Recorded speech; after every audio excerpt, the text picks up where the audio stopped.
Committee meeting. I want to welcome everyone. And the first order of business, we need to approve the minutes from our May 11th and 17th meeting. And I would entertain a motion on that. Well, Mr. Chairman, since the Vice Chairman is not here, I will say that I have reviewed the minutes and I will move for approval. Thank you, sir. We have a motion. Do I hear a second? Second. And a second. Commissioner Piercy. All in favor signify by saying aye. Aye. Any opposed? Motion carries. Okay, next thing, I guess we'll go ahead and call roll. Mark? Okay. Commissioner Piercy? Here. Commissioner Stevens? Here. Commissioner Allen? Here. Commissioner Dodd? Commissioner Gooch? Commissioner Johnson? Here. Commissioner P? Here. We do have a quorum. I assume our other cohorts are fighting traffic, or we'll soon be here. Hopefully, no problems there. First order of business, we'll be reviewing the money that the county contributes to our nonprofits. Chairman, can we go ahead and take a motion on how we're going to vote like we did before? We do need to do that. Thank you, Mark. As we've done on all these meetings, I'd like to entertain a motion so that we will accept the mayor's recommendation unless we decide to make a change, similar to what we have been doing. I'll make that motion to continue like we have in the past. Thank you, Commissioner. Do I hear a second? Second. Thank you. And let's see. No discussion on that. All those in favor signify by saying aye. Aye. Any opposed? Motion carries. Okay, now we'll get to our nonprofits, and I had a request from Commissioner Blair, who represents one of the nonprofits. He's got a prior meeting, and I told him that I would invite him up first if you'd like to speak. And what we're going to do is, if you're okay with the mayor's recommendation, the nonprofits, you do not have to do anything, but if you'd like to say something, we kind of stifled you last year because of the COVID situation, but if you'd like to say something, you're certainly welcome to come up. Commissioner Blair.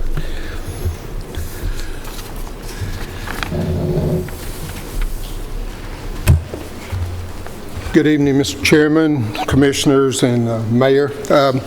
The Laverne Senior Advisory Committee, their bylaws require that an elected public, a county person be on their board, and so I agreed to do that with them. And they're in another meeting tonight, and they asked me just to make a presentation to this committee. I think I handed out some sheets prior to you arriving. It shows all the activities that they do with their seniors throughout the year, which I think you find is kind of exhausting, if you ask me. But I think they have a real passion for serving that section of the population. And really, all they really wanted me to do tonight was not to have my hand out for them, but to thank you and the County Commission for your generosity in the past and the help that you've given them in order so they could serve the seniors in northern Rutherford County. Again, this is pretty self-explanatory. If you have some questions, I'll be happy to answer them, but my main purpose tonight was just to, again, thank this committee and thank the Commission for their generosity in the past. Commissioner, do you agree with the mayor's recommendation, your group? Yes, sir, that would be correct. Thank you, Mr. Chairman.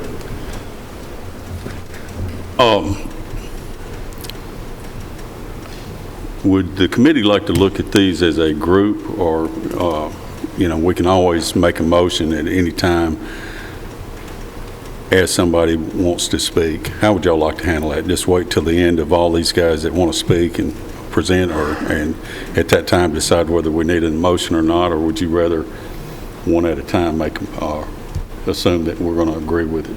For instance, he's already agreed, or their group has agreed, that they're happy with the mayor's recommendation, and we could go ahead and add that, or we can wait till all of them have spoken. Let's just take them as a group.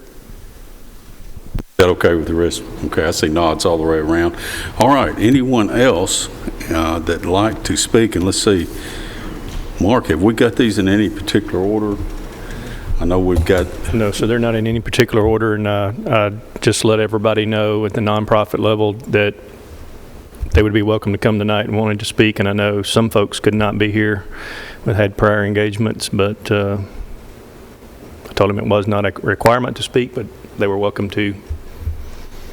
Okay. Ma'am, I see you raise your hand. Please come on forward.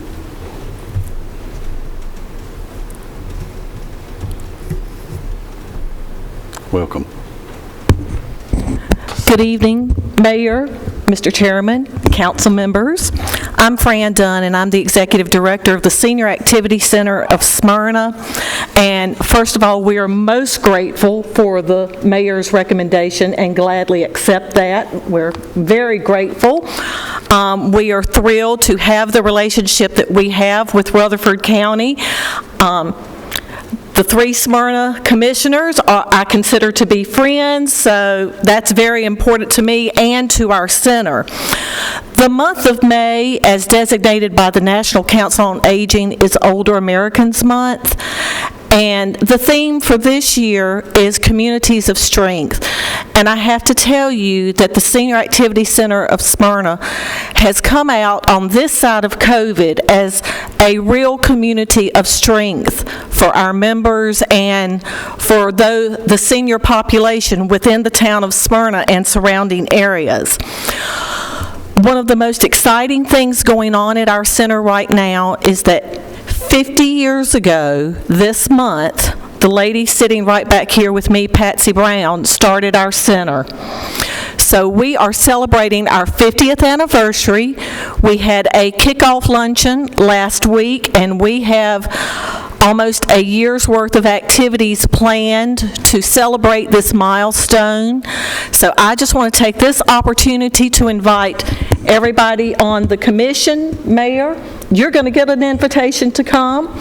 We want you to come by our center and see what we do and learn about just the great things that not just us, but Laverne, St. Clair, all the other senior centers provide for the senior population. It's a service that's desperately needed by so many, and we're just grateful that we have the chance to do that for our members. Thank you so much. Thank you. Is there anyone else here from the nonprofits that would like to address? And let me catch this lady first, and we'll get you. Thank you.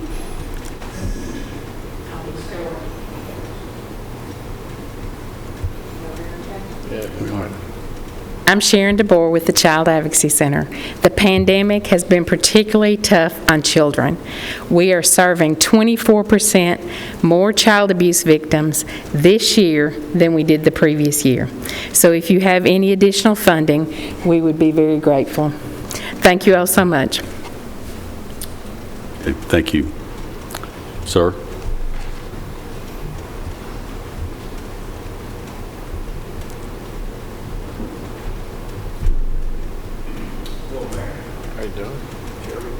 Council members, would like to thank you for this opportunity. My name is John Mitchell, and would definitely like to take this time to introduce our new officer, Captain Michael Knott, and his wife, Captain Trish Knott, has been here since June. They have been pretty active, so the report I'd like to give, and we do accept your recommendation, Mayor, and we thank you for that. We have went through a lot of change in the sense that our programs have grown exponentially to the point that we have 6 new staff members and soon to have 8 staff members through some additional funding that we've aggressively approached to really focus on a lot of programs. This is, we did a mailing not long ago. This is some materials I'll leave with you that you can maybe distribute. But the new programs that we're offering is life navigation, supportive housing, which is our sheltering, and a learning pods resource hubs for families to come. So that was a report I wanted to give because they have been really active in this last year trying to let the Salvation Army become a real impact player for the county. And Captain, did you want to say anything real quick? Glad to be here in Murfreesboro and serving Rutherford County and doing the best we can with the resources that we have. So we thank you for what you've provided for us. Thank you, sir. Any questions? I would welcome anybody to come for a talking tour. We worked with the chamber today. We had 51 people come through and gave some tours, so we'd love to do that. Just call us and we'll send you through. Thank you. Thank you, sir. Ma'am, come on up.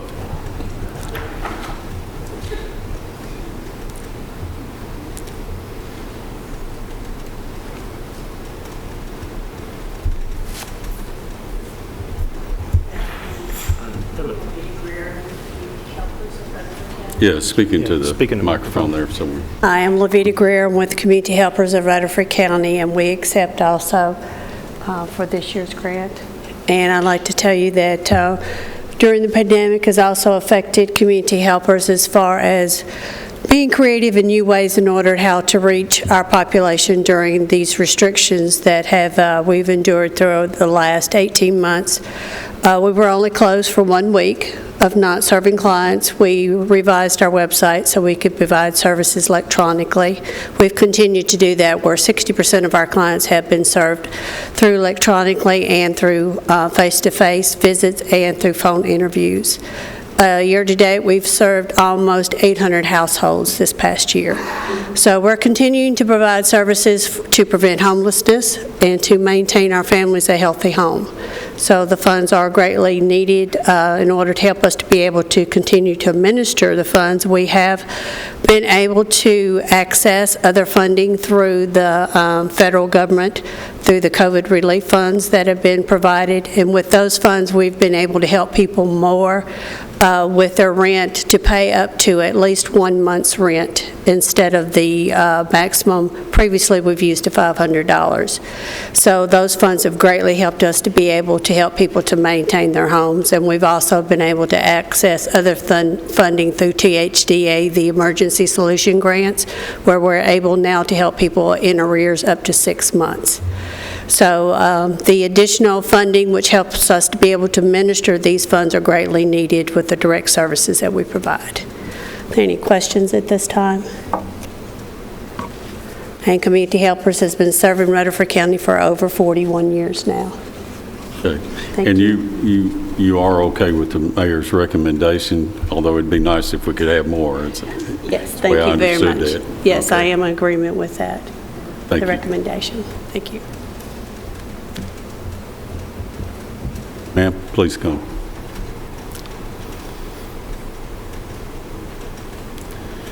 This is actually one of my favorite nights on any budget year, is when we get to see the nonprofits. These are the people in my mind that are the grassroots, or this is what ties our community together from one end of Rutherford County to the other, regardless of the municipality you're in or what part of the county you're from. These people are here to help us, and they do such amazing, wonderful things for us. But I want a heartfelt thanks to all of y'all, and of course, welcome. I'm sad we couldn't talk to you last year, but please go ahead, ma'am. Thank you, and thank you for welcoming us to here. I echo the statements from the folks behind me. We are very grateful. I'm Lori Hoffma from the Family Center, and we have enjoyed the support of the county for many years. We've had an office here in Murfreesboro since 1989. And we also did not slow down during the pandemic, as I know many of you did not as well. In fact, we got busier, and the pace continues. We're planning to expand. In addition to the parenting groups that we offer, we have also been doing a lot of work at the Correctional Work Center with the trauma-informed committee that just formed. We've trained a lot of Rutherford County staff, school system, teachers, administrators, and that program is going very strong, and we're potentially moving statewide. Again, I appreciate this meeting as well. It's great to see all the work that everyone's doing. I thank you for your support, and I agree with the recommendation from the mayor. Thank you, ma'am. Thank you. Please come forward.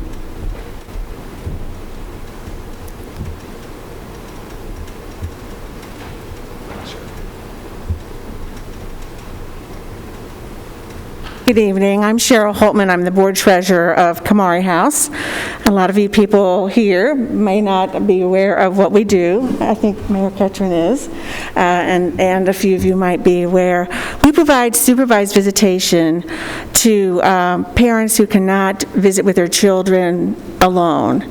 And so we are a very intense program in that we have the parent along with the child who is being monitored with an in-person in a room. So it's very intense in that we cannot serve hundreds of families, but the families that we do serve are the children that really need to have a bond with the parent, even though that parent is not allowed to visit with them alone.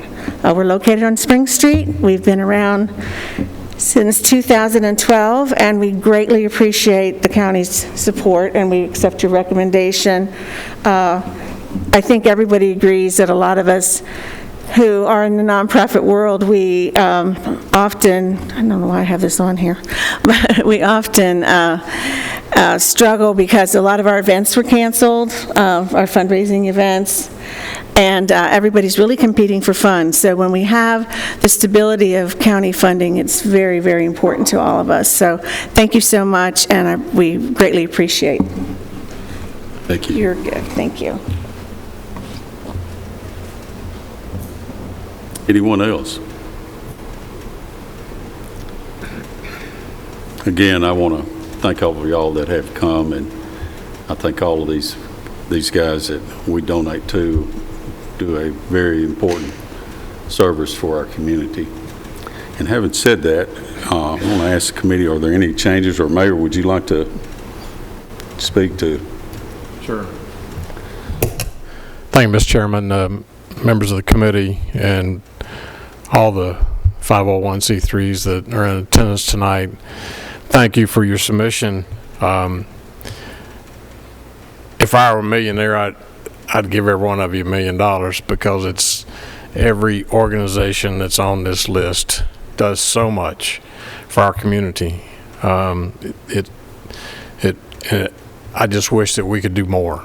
COVID changed all of our worlds, and the way we do business has changed the way that we do our financing. Things that we're looking at this year, our Motel Tax hit rock bottom. Our restaurants were closed, so our sales tax were down there.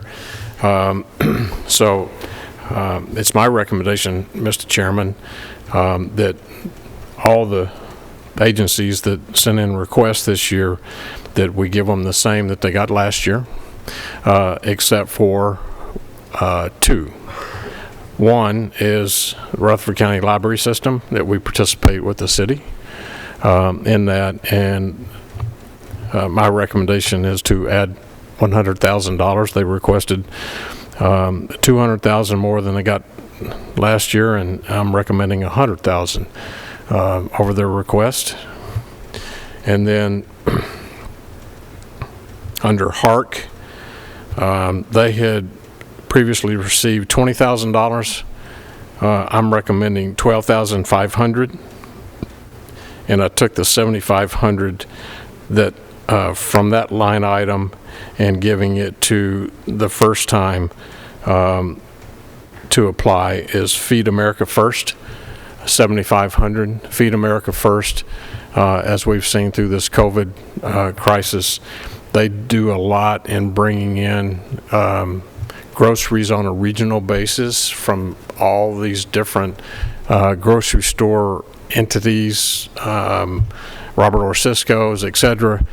And they were in dire need of some more refrigeration to keep the food from spoiling, so they can get it out. And what they do, Feed America First feeds a lot of the food banks in Rutherford County that they distribute to. So, you know, first and foremost, people have to, I think, is nutrition, food, and then shelter.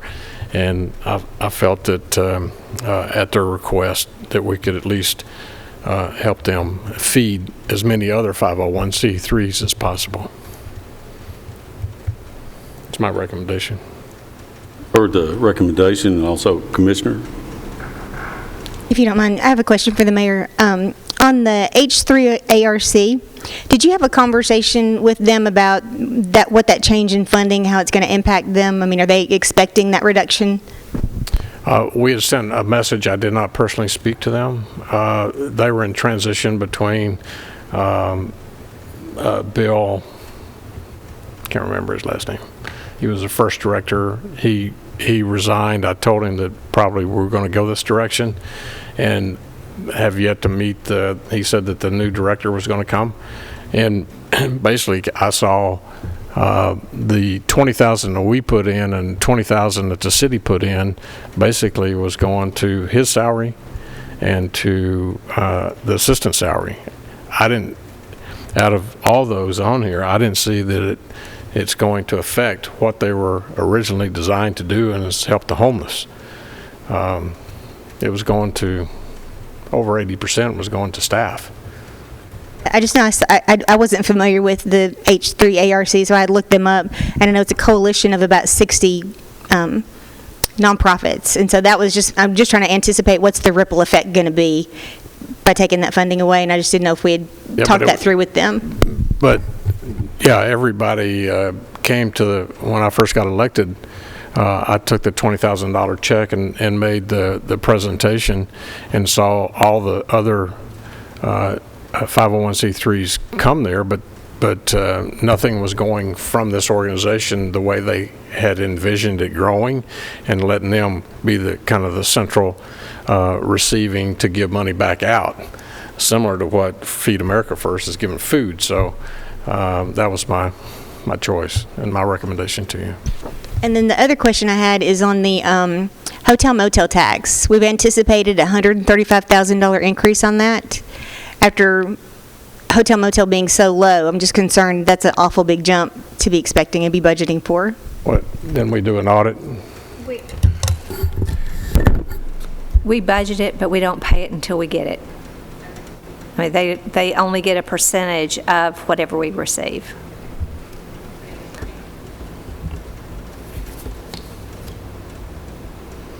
Hey, any other questions from the committee? And not trying to rush you either, Commissioner Allen, but all right. Hearing no changes, we're going to accept the mayor's recommendation, and we'll move to our next item. And again, I want to thank all of you from the nonprofits for your attendance and, of course, your steadfast help to the county. Thank you. Okay, next thing up will be other social, cultural, recreation on page 38.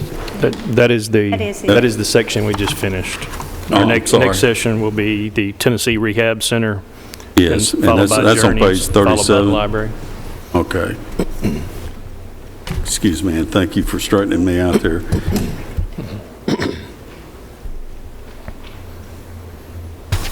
Mr. Chairman, my recommendation on Tennessee rehabilitation is the same as last year, the $57,750.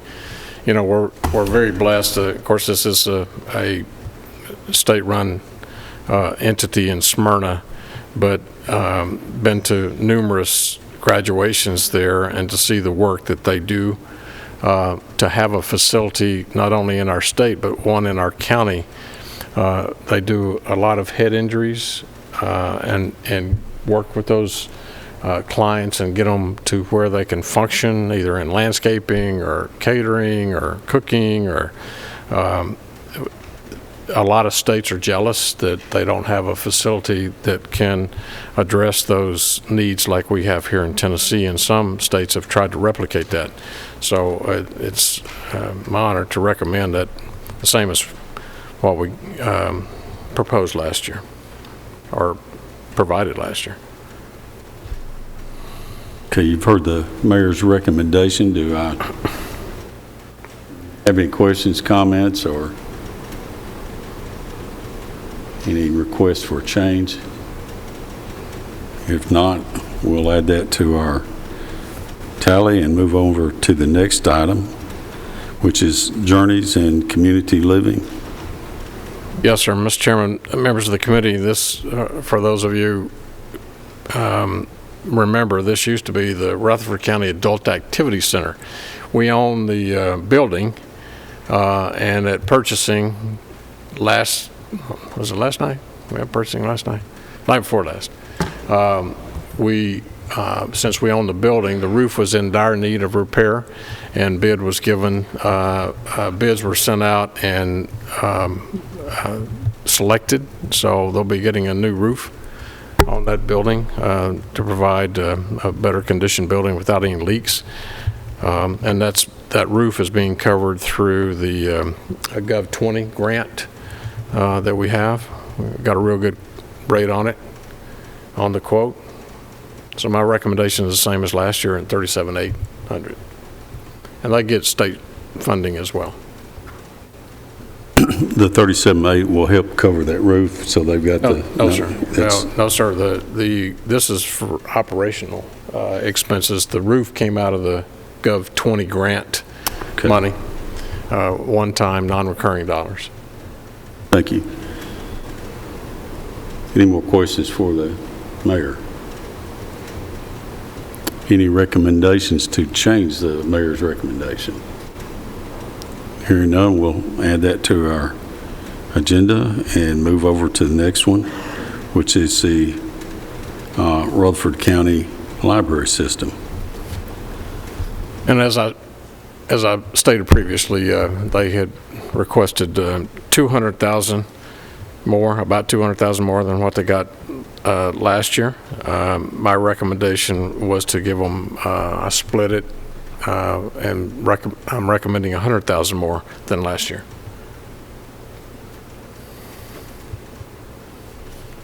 Okay. Any questions for the mayor on these recommendations with the library system?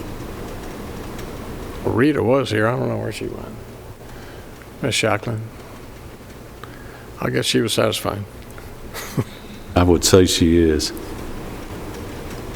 The mayor's recommendation is $1,901,450, and not hearing any motions to change that, we'll accept this one and move on to our next category, which is tourism.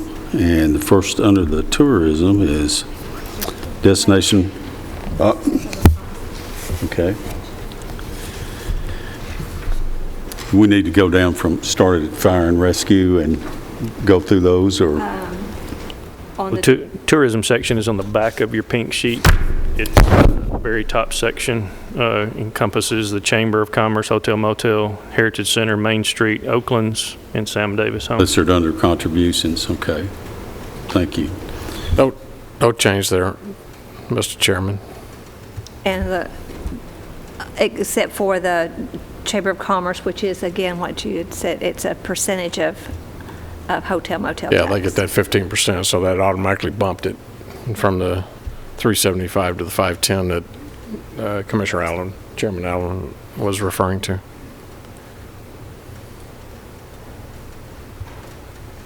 And then we're talking about the Chamber of Commerce with our 15% hotel motel tax, the Heritage Center, Main Street Incorporated, Oakland's Association, and the Sam Davis Home.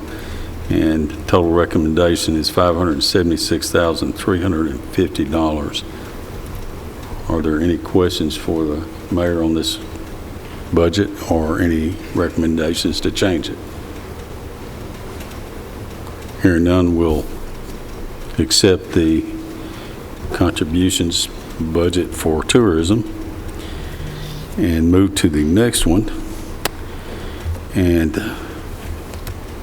is this one also under the, let's see, this next one is highway fund. Is that correct, Mark? This one is actually Destination Rutherford and Economic Development Council, which are both parts of the Chamber of Commerce. I apologize for being confused here. I'm looking between my pink page and agenda here. So we'll pull that It's the very last two sections on the back of your pink page. Contract with Yes. other public agencies, Yes, those are the same amounts as last year, as we previously Destination did. Rutherford, and also the contributions for the Chamber Economic Development. And Mayor, you want to speak to these? Of course, our chamber does a great job in working with new companies that are coming in and through our economic development. Destination Rutherford, I remember going to the first luncheon out at Stones River Country Club when they first got started. They've done an excellent job in getting out and working through the chamber and letting people know who we are and where we're at and why you need to come here. Maybe I've had a couple of people say maybe we need to reevaluate that because I think everybody knows where we're at now. I mean, everybody in California's moving here, so is there a real need? You know, nobody came and talked to me this year about that, but they know where the destination is. They want to come, especially with U-Haul pointing us out as the #1 destination in the state or in the country.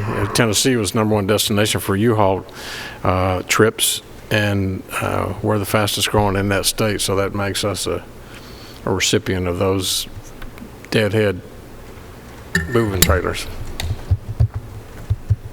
I've told the different chamber heads over the years that they've done an excellent job. Yeah, well, I mean, if you look at our growth rate, it's sure phenomenal, whatever word you want to use. This has paid there. off. I mean, it's done well.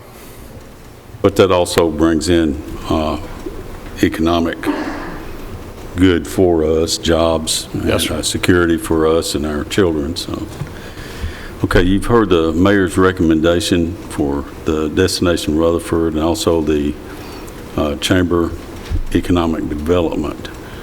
Are there any changes anyone would like to make on that or any questions? Mayor, Commissioner Allen. Lisa, what's in line 599? It went from 634,770 to 0. Wait a minute. Sorry, I'm jumped ahead of you.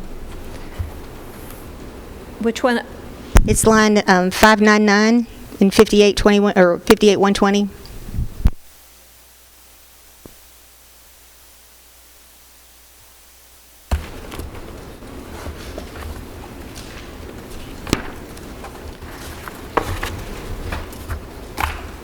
Contributions. Oh, okay, the industrial development, that's the home grant. Let's see. Lisa, I think that's the next section. Oh, that's the next And one. I do not remember what that was. That was something we amended into the budget this year. Okay, wait a minute. Let me think about it.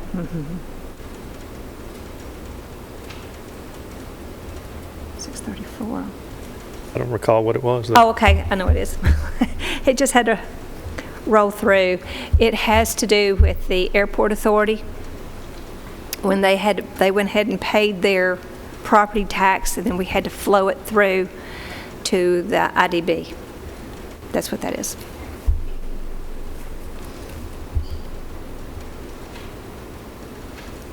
Chairman Allen, did that answer your question? All right. Any other questions about this particular one? Hearing none, we'll also accept the mayor's recommendation and move into the next one.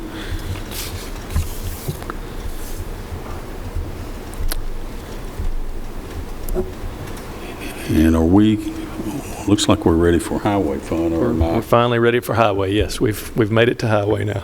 Okay, maybe I can keep my line item straight now.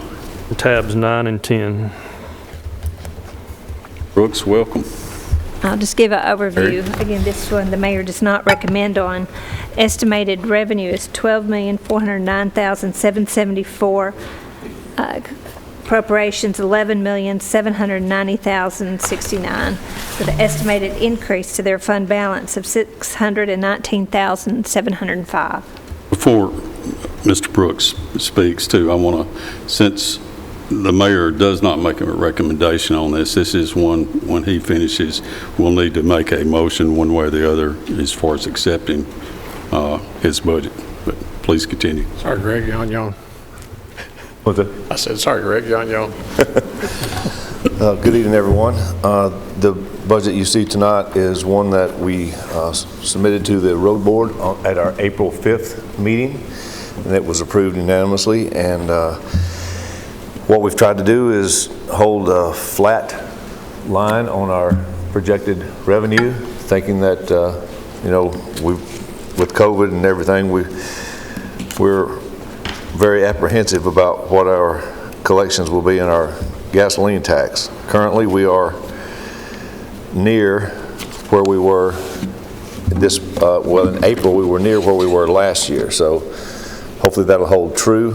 We won't see any big spikes that will cause people to stay at home. So our revenue, we're trying to hold flat, and our expenditures, we're doing the same thing.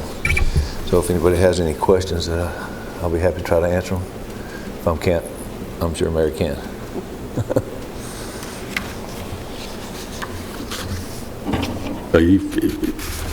Excuse me, go ahead. If you want to continue into your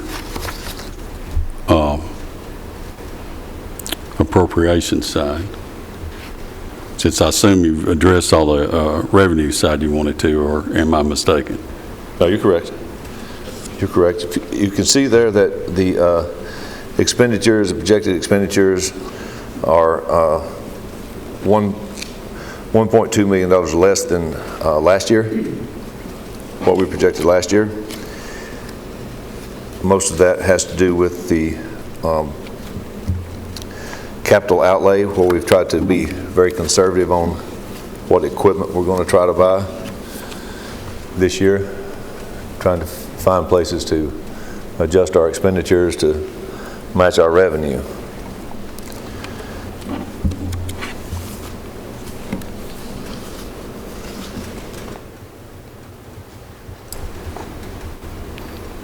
Okay, any questions from our committee on this? Commissioner Johnson?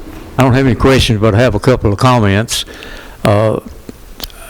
This is 21 years of the ending fund balance being either less or equivalent to the operating budget for the highway department, and also the debt of gratitude for the highway department's participation in the infrastructure for the new school down on Plainview Road that saved the taxpayers some property tax money. And also condolences to the loss of your county employee that passed away and I think the funeral was today, wasn't it, Greg? Yesterday. Okay, just our condolences to that man's family. Thank you. Commissioner, since you are on the road board, how did the vote come out of your committee, your board rather? 100% positive or It was unanimous. Unanimous? Yes. All right, thank you. Yes, sir. So Mike, we got some more schools coming. How's your budget look? We may need to call on you again. Reason I ask that, I say that kind of jokingly, but he's really stepped up and helped us immensely, and that may be a limited thing that he can or can't do, but I'll let you speak to that. Well, first of all, you're telling on yourself for how long you've been here, because you called me Mike. That's our former. That's right, I did. I'm sorry. But yeah, we're coming along out there. I'm sorry. What was your question? Well, we've got more schools coming. You're going to build roads for all them like we have at Plainview. We're not going to be able to do that. I'm wondering if we're going to be able to pull this off, quite honestly. Mr. Chairman, might I speak before Greg answers that? He and I had a good conversation recently, and he did an outstanding job of stepping up, and those roads would not be anywhere close to being done if we had to go through the bid process. And he's negotiated right-of-ways from all the people who live out that road. it wouldn't be ready for an August opening for that school. Plus, he doesn't have the resources to continue doing that, and probably would have cost the county taxpayers double that of what he's done. So it's just, I want to compliment you for doing what you did, but at the same time send notice that going back through, we need to make sure that the schools understand that they need to put that into their budget. What all that infrastructure is, whatever piece of property we buy in the future, it needs to be incorporated in that. First of all, thank you. And I wouldn't be able to do it if it weren't for all the good people at the highway department that, that help me every day, including Miss Mary. It's unbelievable how much she does alone. But another thing you have to consider is not only the amount of money that it takes to build a road or to improve a road. The time that's involved is what's so critical, and we have to figure out how to work through that, how to know long enough in advance that these schools are coming to an area to get this thing out to get it out to bid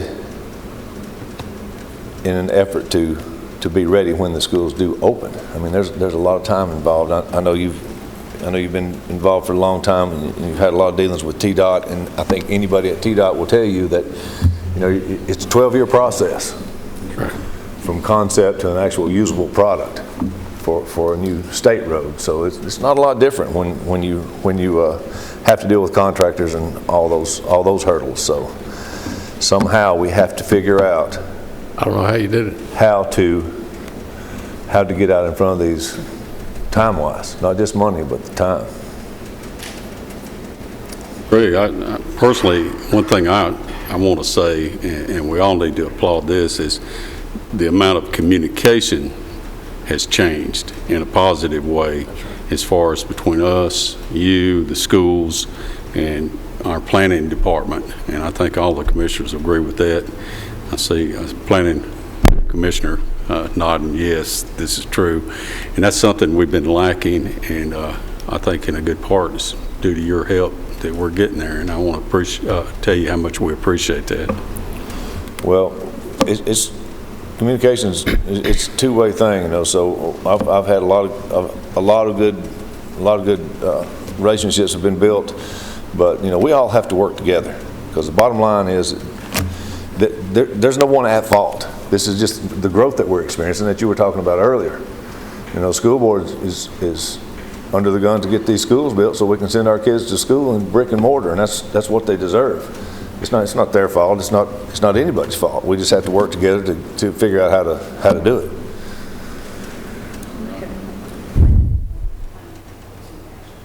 Yeah, we have 68 employees currently, and so we've pulled from different crews to put a crew together to go out there and do all this work, and they're working hard and tirelessly to make this happen. And it's the crews that we had to pull from, they're also short-staffed because we had to pull from them to do it. So, and we've managed to keep up with our average amount of road miles that we try to pave every year to resurface and that kind of thing, as well as we don't just go out and resurface a road. We try to make improvements where we can, when we can. So not only are we making improvements to the roads around this new Plainview school site, we're also making improvements to a lot of other roads throughout the county, completely different areas. So, well, people also forget some of the other things that you do. For instance, this flooding we had, a month ago, the amount of work and overtime y'all had to do and your department had to do with the flooding that happened. And you can go back during the winter about the ice that came down, right, and where you had to get out and salt, and you keep our roads where we can stay on them and get back and forth to work safely. Being a former volunteer firefighter that went out with y'all to clear the roads, I mean, people don't realize what these guys are doing. It's not a 9 to 5. they get a tree down during the middle of the week, somebody going to get in their truck, cranking up a chainsaw and going out there and clearing that road. A lot of times it's volunteer firefighters, but most of the times it's these guys here. So, but like I said, people don't realize everything. Commissioner Allen?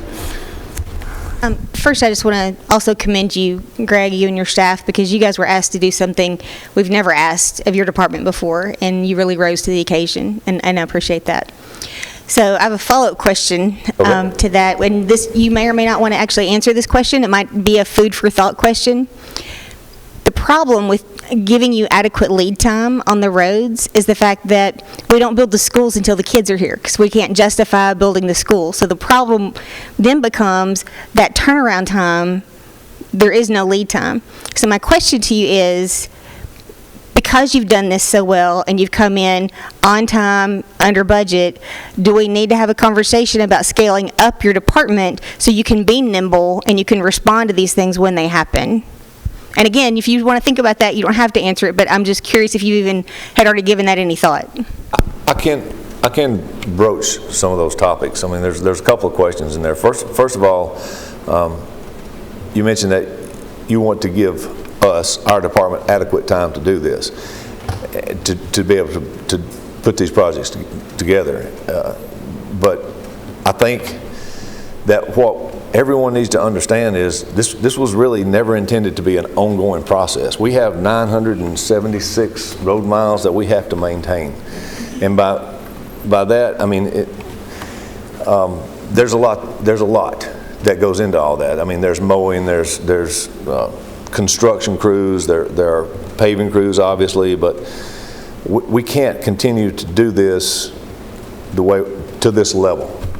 Now, we have always, since I started in 2012, we have always looked at where schools exist and what we could do to improve, the roads around those schools. This is not a new thing. This is just a much larger, cumbersome thing. So we've made several road improvements around school sites since I started in 2012, and I'm sure it was going on before I got here. But, and I agree with what you're saying, that it's going to be very difficult to know far enough in advance to get the engineering done, to be able to get this thing out to a public bid, to get it to a contractor. Now, I'm happy to work with the commission or whomever, the Board of Education, as far as at a capacity that I'm capable of doing while maintaining the level of service we have on our roads now. But I can't continue to go out every day and make those kind of improvements and keep all this other up as well. Now, that being said, you mentioned maybe modifying the department to a level that could possibly do that.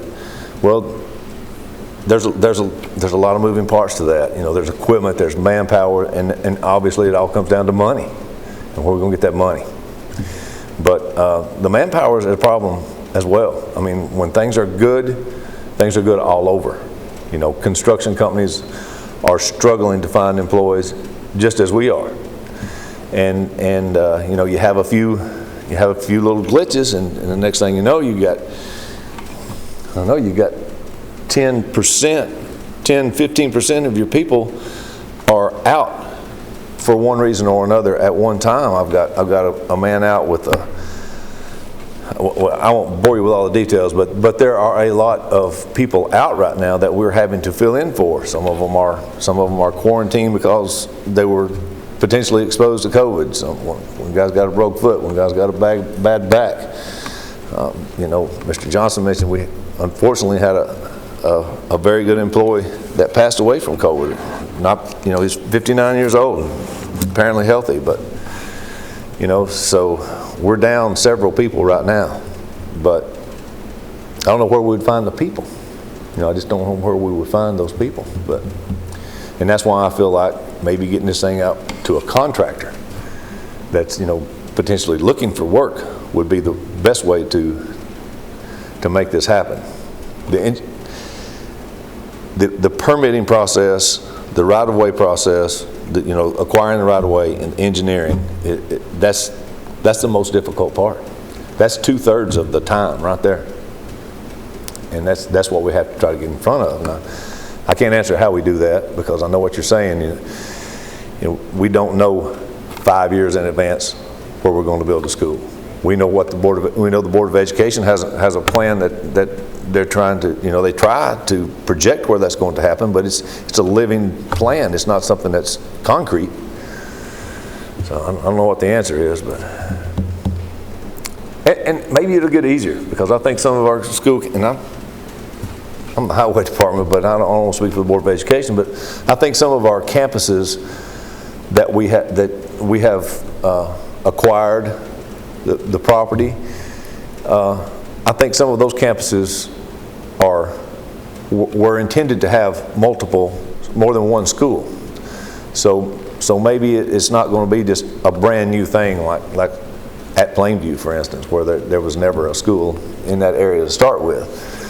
So I think that some of the schools, some of the things that I've seen Mr. Lee talk to the commissioners about were new schools, but they were on existing campuses. So that's a little less cumbersome. You're welcome. Thank you, Mr. Brooks. Mr. Greg Brooks. We'll make sure it's not Mike thrown in there. You can call me Bob or Clyde if you want to. That's my predecessors there. But Chairman Pig? Yes, sir. Could I speak? Please. I'd like to commend you on your job that you've done out there because we discussed it way early in the beginning when they talked about buying the property and they had no answers at that time, but you have managed to pull this off somehow. And I very seldom you'll ever hear me say this, but I'm going to agree with Mayor Ketron. It needs to fall back on the school when they buy the property to research the roadways coming into this property and see if they're capable of servicing a school, and if they're not, put that in the bid plan and let a contractor do the work on the roads. It's not fair to ask you to do it. It's not your job. They've just sat here and said you stepped up. Well, you stepped up, but it really wasn't your job to step up. You could have said very easily, I haven't got time, we don't have the extra money, I don't know what you're going to do. But you did. You done a great job. And something else he's done while he's been doing all this, I'm going to brag on him a little. He's in my district trimming the sides of the roads because people complain.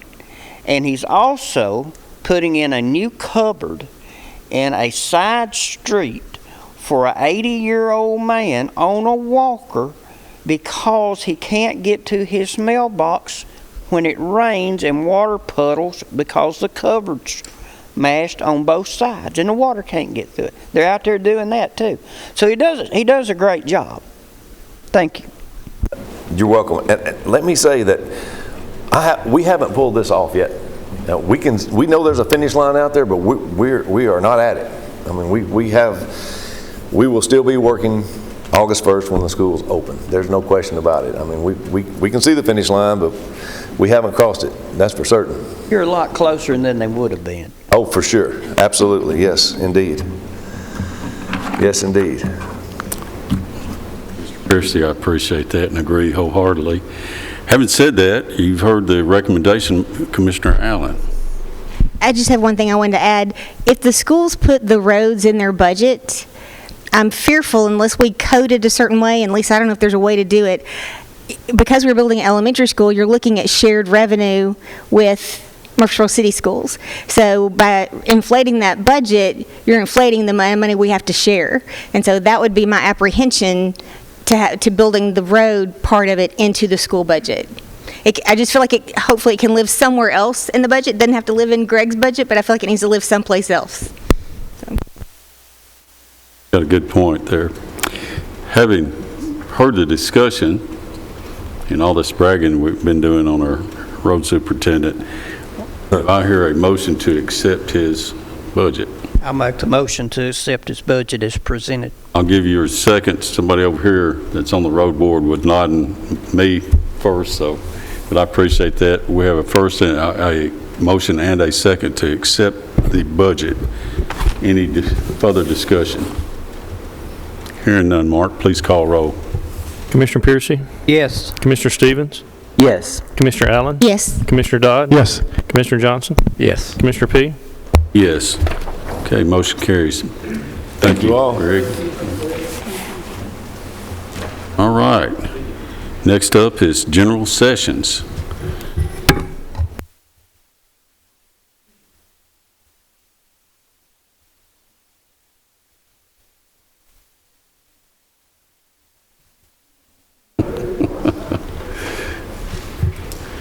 Welcome, gentlemen. Evening, Commissioners. Jacob Flatt here, Judge Ben Hall McFarland. We're with General Sessions Courts. First, we'd just like to say we would respectfully ask just to adopt the mayor and the board's recommendation as far as the budget goes. The only change in that from last year was asking for one of our part-time judicial commissioners, that position, to be converted to a full-time position. So we would ask the committee to accept that. And we'd just like to address one thing with one of our judicial commissioners that we're dealing with right now. We have one of our commissioners that is out on an extended FMLA leave. Our HR department, Ms. Stevenson, worked together with us to do a budget amendment, and that was approved April 1st to add 2 additional part-time commissioner positions to basically cover the shift that our commissioner is on leave for. So she's still on the payroll. We expect that position to open up soon, but I think it's set to expire, I believe, August 15.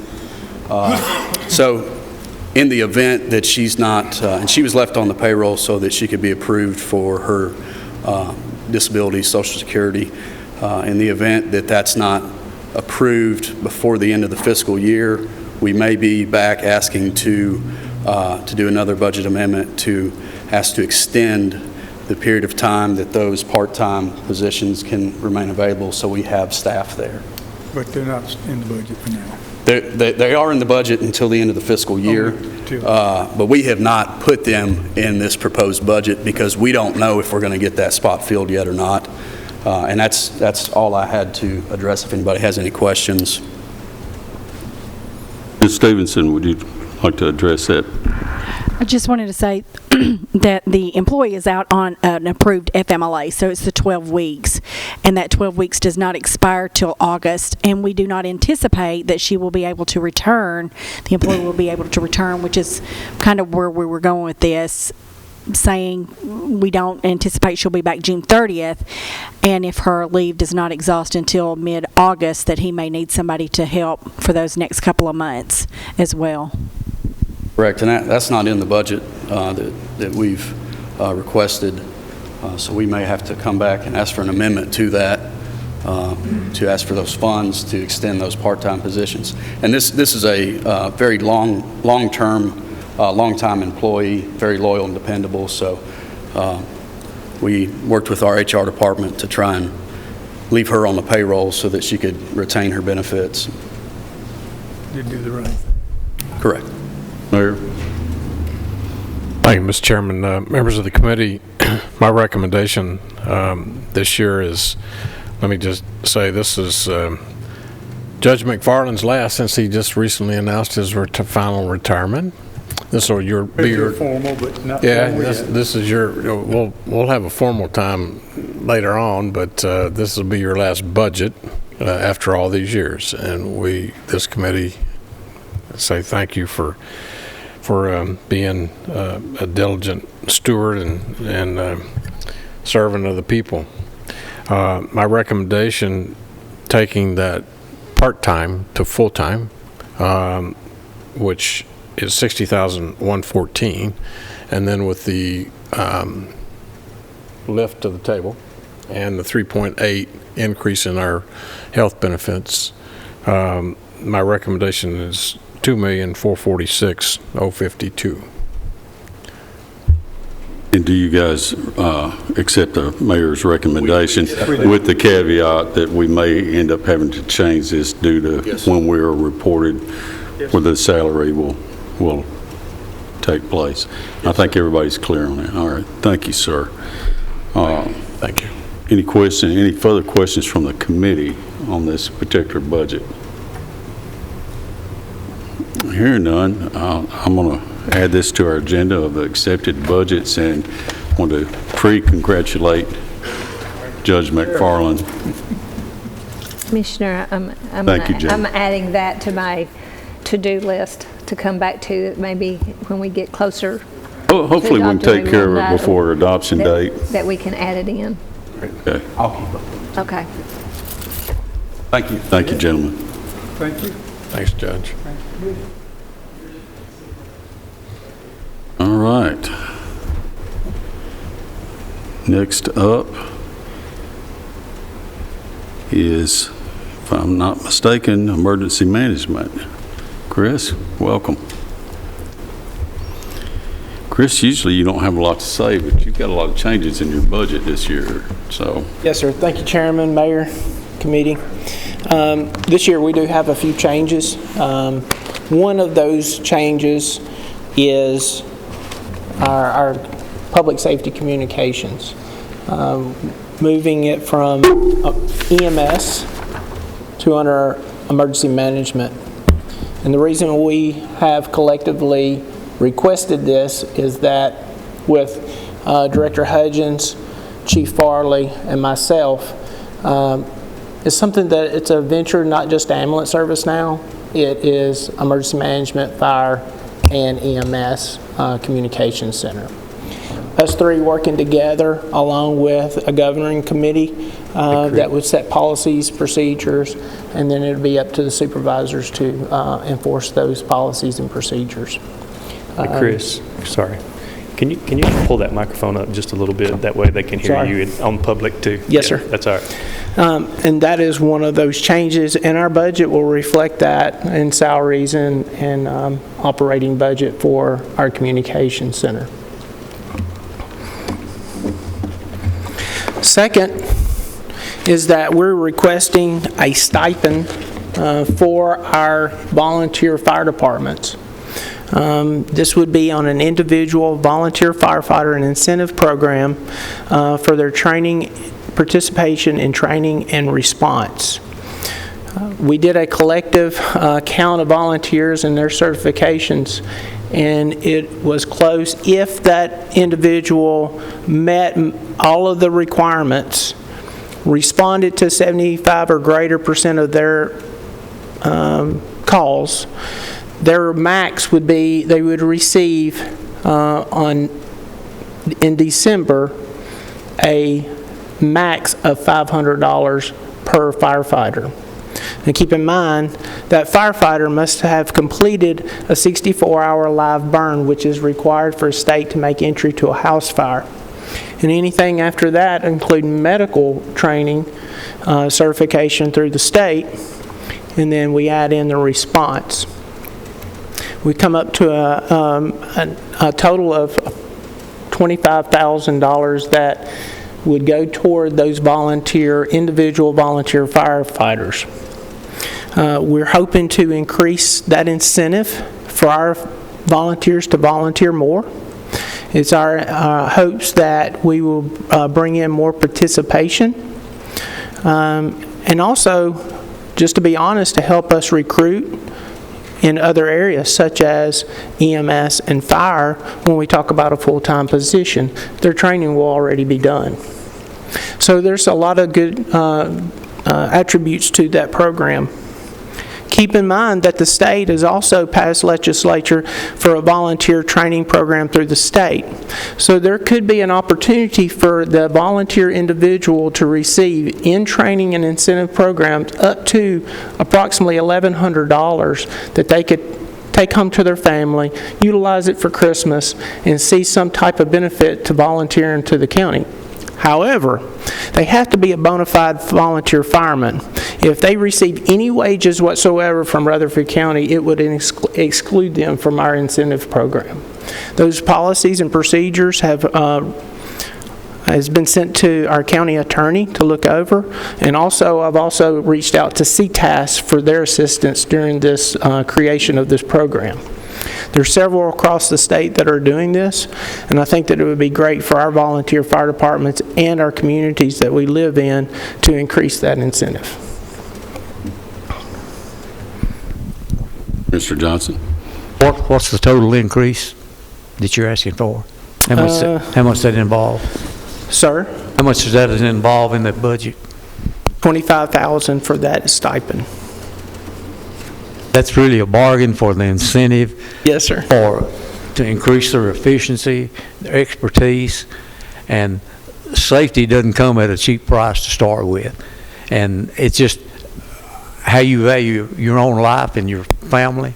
So to me, it's a win-win situation, and really, it's a great investment. Yes, sir. Thank you. We've seen this, of course, in public safety, and make a couple quick comments. We agreed, all of us in public safety, with this program. You know, I kind of got a problem with people that volunteer to be paid instead of just volunteer. You know what I'm talking about. Anyway, you know, when I was doing this, you know, every bit of the training cost came out of my pocket. If I had to take my vacation days to take firefighting school. And nowadays, it's offered through the county at no cost, and they make it available on weekends and days when you got time off to do it. So, I mean, it's really nice. And then throwing this little incentive is really what we're trying to do, at least from my aspect, is to increase the opportunity for people to volunteer. And, you know, we're known as a volunteer state. We usually aren't lacking for volunteers. If there's a good fight somewhere, we want to be in the middle of it, whether that's fighting a fire or whatever. But I wholeheartedly accept that part of it. But I wanted to mention a little more, a couple large items on this budget. The largest thing is where he is picking up these employees and from the dispatch center. And I, of course, being on public safety, I've seen this a couple times, either from ambulance and from you. So it's basically about 1.6 million. You can correct me, Mayor or Lisa, increase. That large increase is mainly the dispatch system coming over and the associated employees. Now, there's also another lump in there that I'll remind you of, and that was our maintenance agreement with Motorola. And I'm not sure which one of these two line items I'm looking at, but it's probably 599 or 708, which? 334. 334, okay. So we did go back to Motorola concerning, we are not close at this point to pulling the trigger on accepting that system, which will trim down our maintenance costs, so where it's prorated toward the end of next year. And so that reduced it considerably on that line item. Initially, it was a little over, I believe, $140,000. We were able to trim that down to $76,000, and it's prorated. So we're going to have to pick up that bill once we, a year from the time that we receive full responsibility of that radio system. Hopefully that answers some of your questions. Let's see. Commissioner Piercy, I thought you had your hand up a second ago, and please, I want to recognize him first, Paul, and we'll come back to you. The 500 or the 1,100, does that go to the individual firefighter or to the department? The individual firefighter. Individual firefighter. What if you run over your 25,000? Do you think that's a possibility you'll have more people try this?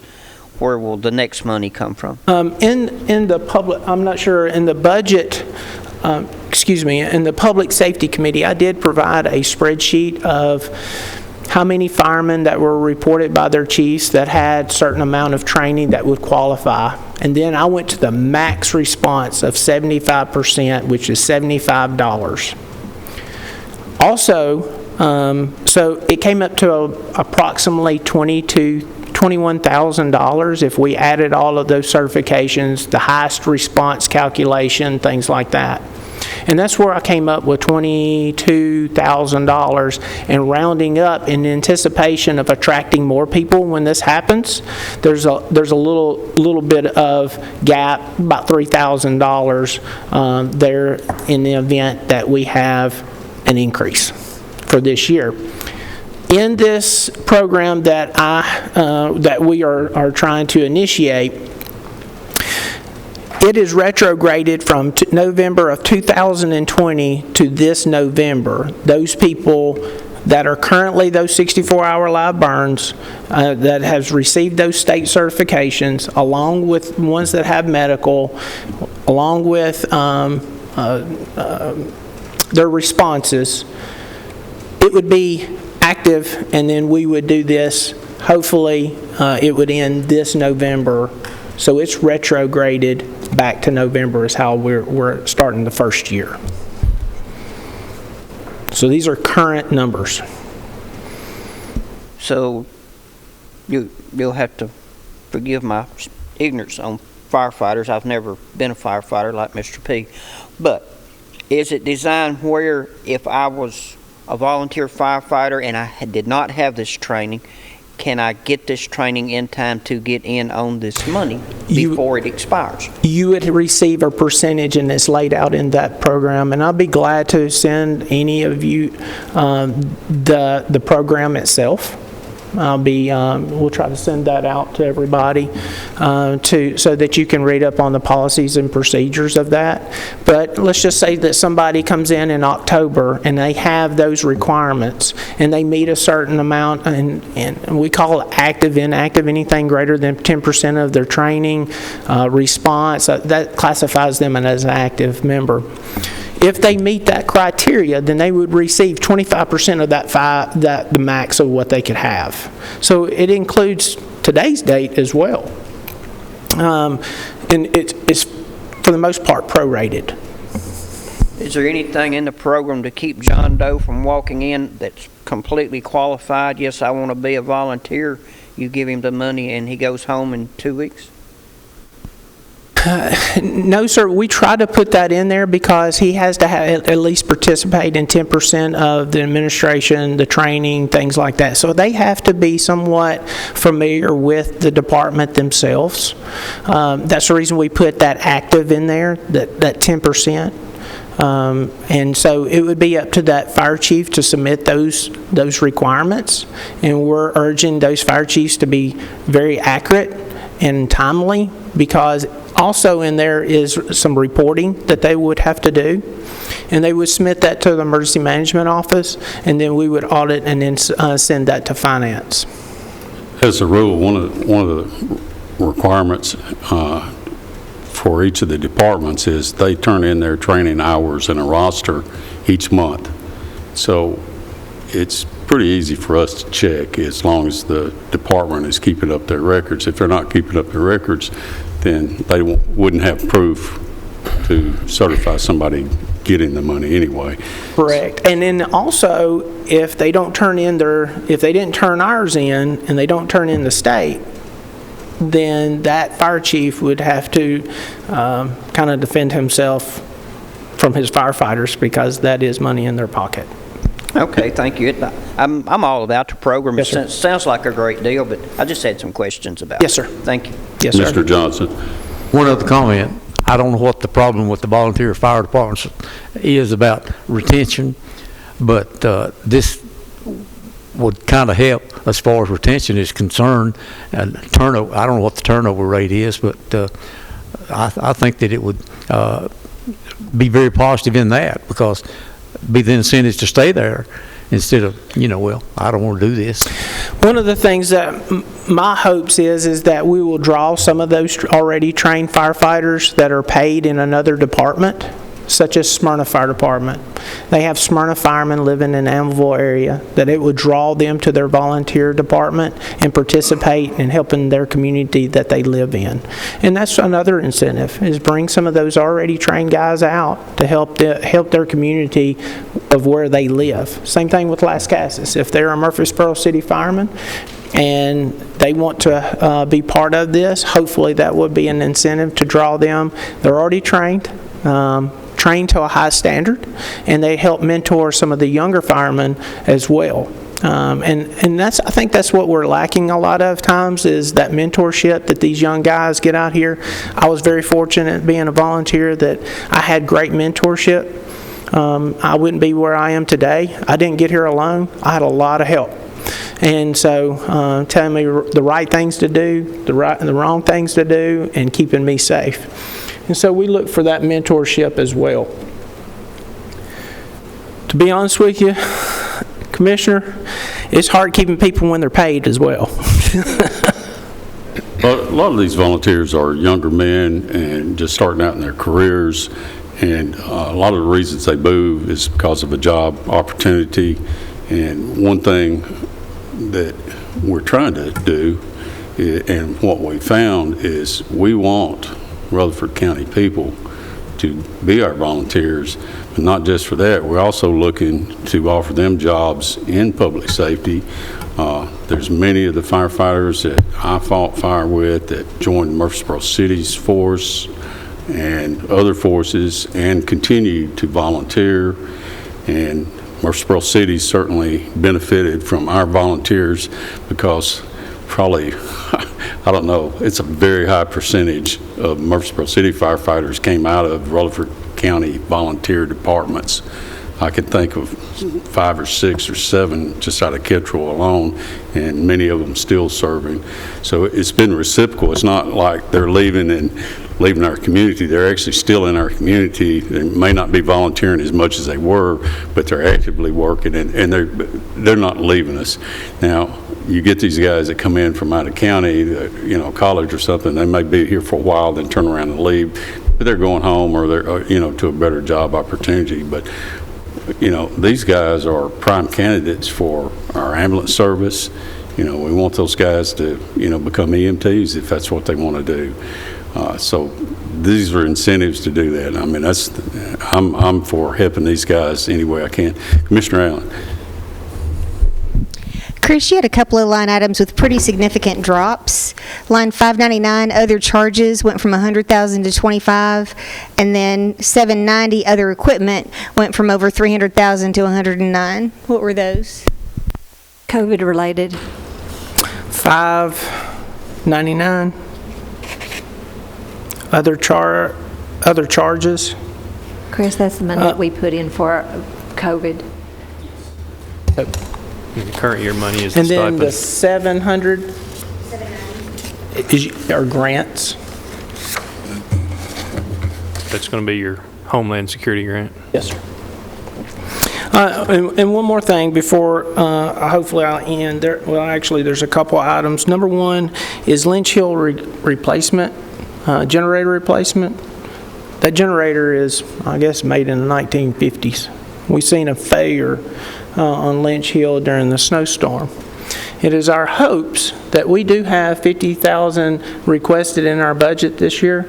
I recently had a meeting with Coffee County and Bedford County emergency management agencies to have them share the cost of that generator. Currently, we are trying to draw up an agreement that would be similar to what we have with the state of Tennessee on Lynch Hill, and hopefully that they would share that cost with us. We will still maintain the facility and the tower and things like that. So it's a real good deal with them, and they have a lot of equipment up there. And that all generated back when I was with Special Ops under Homeland Security. They kind of merged into Lynch Hill. That used to be an old AT&T tower that we were able to obtain, and state of Tennessee, THP, several other agencies are on that tower, and a huge infrastructure. So we definitely need a generator. It's already seen a failure once. We're afraid that it's going to do it again, and we're going to hopefully be able to share that cost with other agencies. Secondly, we're asking for a reclassification for for a public safety grant manager promotion, which is Carrie Clark. She is well worth her weight in gold in grants, and she has done a fantastic job through COVID-19 and other opportunities, and we're asking for a reclassification for her position. And then last but not least, the addition with that dispatch is add another console to our communication center. I'm over there pretty regularly, and I think it's $33,000 for a new console that is there. And that's our hopes that we'll help those people out receiving those 911 calls and getting our emergency vehicles out and responding. Mayor, would you like to address the budget? Yes, sir. Thank you, Mr. Chairman, members of the committee. As Director Clark talked about the Motorola grant, I'm glad he mentioned that because I'm sure some may have forgotten last year when I asked you to step up, this commission did, and we spent a little over $17 million for new radios. We went from tin cans and string to digital. And talking to Peter Rogers just yesterday, he was talking with Chris and I, and he said that he had range all the way to Tracy City on his handheld the other day, I believe, which is pretty good distance. So that's you saw the need, and we stepped up to put, because the radio is a lifeline. These radios are so important to these first responders. So that was in his budget this year. He's talked about the volunteer program. When I brought Chris on and made the offer to him, I asked him to think outside the box, and he's done exactly that. He brought me the idea of the volunteer program, and Mr. Chairman, today's volunteers, I'm kind of old school too, but at the same time, the young volunteers have to have some incentive to volunteer. There's got to be something in it, and to help them get trained. We have been losing a lot of seasoned firefighters, EMTs, over the last 6 months. Metro has increased their wages. We've lost a lot to Williamson County because they pay more and work less. They don't have as many runs. So they're able to sit and not do as many runs. I mean, our guys work hard at some of our stations. So I think this volunteer program will be well received and be kind of a farm team, if you will, like baseball, that we can bring them up. And of course, shifting dispatch, for when I got here, everybody was still operating in silos. We had fire, and we had ambulance, we had SORT, and last year you approved for us to move SORT over to fire because it was still in ambulance. And Chris has done an excellent job in helping us sort these things out, if you will, no pun intended. But it's all beginning to come together, and I think because dispatch is so important, not just for ambulance anymore, it's for everybody, and how it's connected. And we'll see more developments on that.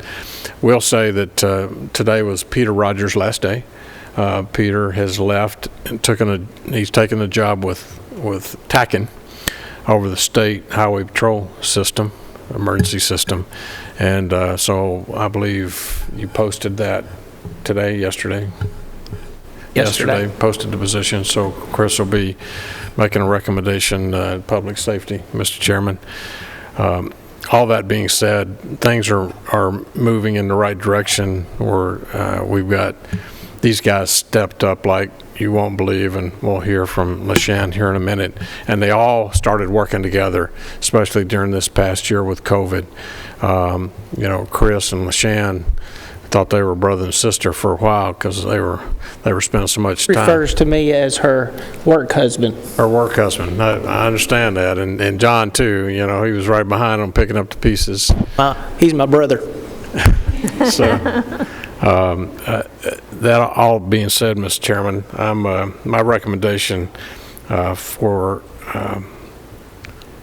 EMA's budget, or public safety, I guess it would be, $3,226,681. That's my recommendation. Chris, do you agree with this recommendation? Yes, sir, I do. Are there any questions from the committee, Commissioner Johnson? One other comment. you must feel real comfortable in your maintenance of your vehicles due to the fact, Commissioner Allen, if you will look there, that $62,000 vehicle is not in the budget. So, got to commend you on your maintenance because they're not any good sitting there broke down if they can't get to you. And if you're having a heart attack and you need some help, you want that sucker to be able to get to you, right? You know, and I have to hand that to our staff. They make sure that all that equipment, but we also have newer model vehicles, the Ford Explorers. Unfortunately, Pike that's sitting up here upstairs, he drives an 06 Ford Expedition that was a hand-me-down from EMS. And hopefully here soon we can be able to adjust that. And we really need a pickup truck.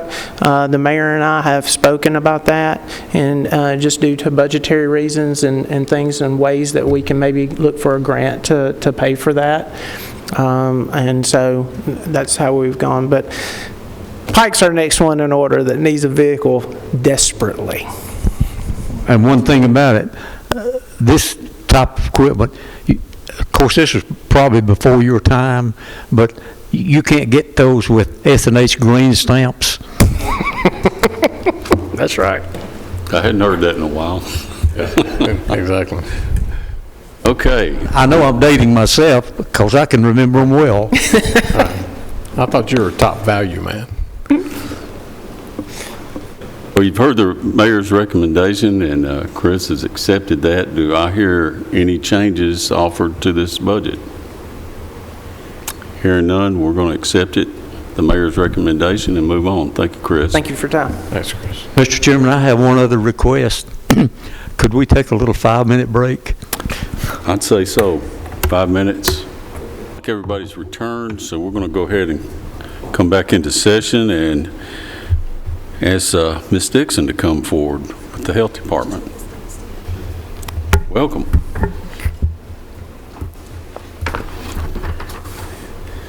We were bragging on you before you got up here. I don't know what to think about that. We're usually not that nice to people we're talking to.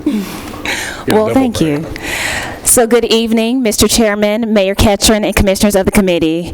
I'm LaShann Dixon. I have the honor and privilege of serving as the County Director for the Rutherford County Health Department. And on behalf of the amazing staff at the Rutherford County Health Department, we want to say thank you for your continued support, dedication, and the perseverance that we've had through the COVID-19 pandemic.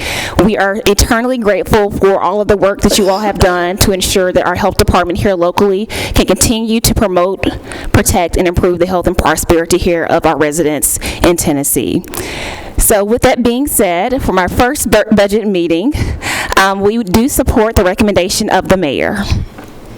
For Health Department 55110, Health Department Dental Health Program 55160, other local health and alcohol and drugs programs.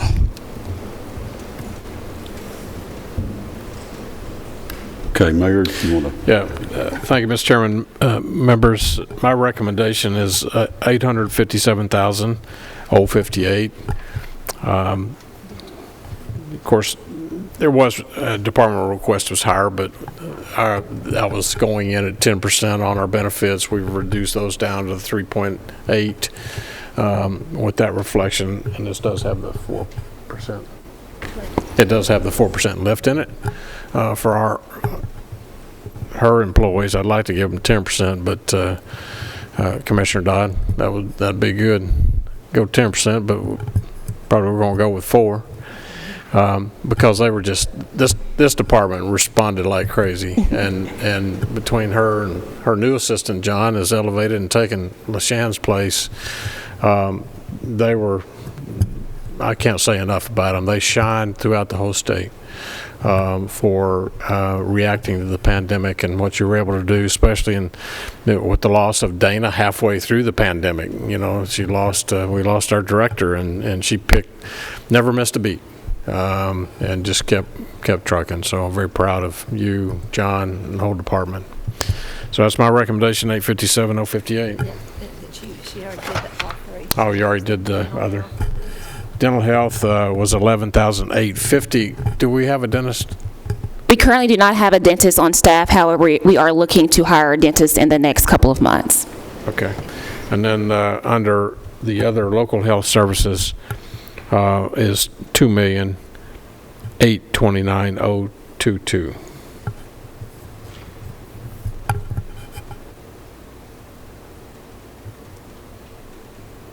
You've heard the mayor's recommendation. Do you agree, Ms. Dixon, with the mayor's recommendations on these? Let's see, you've actually got health department, dental health program, alcohol and drug, and the other health? Not alcohol and drug. Not alcohol. Okay. Yes, we do support the recommendation of the mayor. You want the alcohol too? No, just kidding. Okay. Any questions from committee members on these recommendations? Hearing none, we're going to accept the mayor's recommendations and thank you wholeheartedly for all your help through these troubled times. Thank you. Thank you. All right. Since she didn't want to pick up the alcohol and drug program, we're going to... Yes, sir. Mr. Chairman, that is what the commission is working with Commissioner Craig Harris on the opioid program. They've been working with our recovery courts. If you've noticed around town, they've got billboards that are very impactful. I think if you drive by, it's got a doctor and a nurse and a policeman, a firefighter, a guy in a hoodie, meaning that, you know, it affects all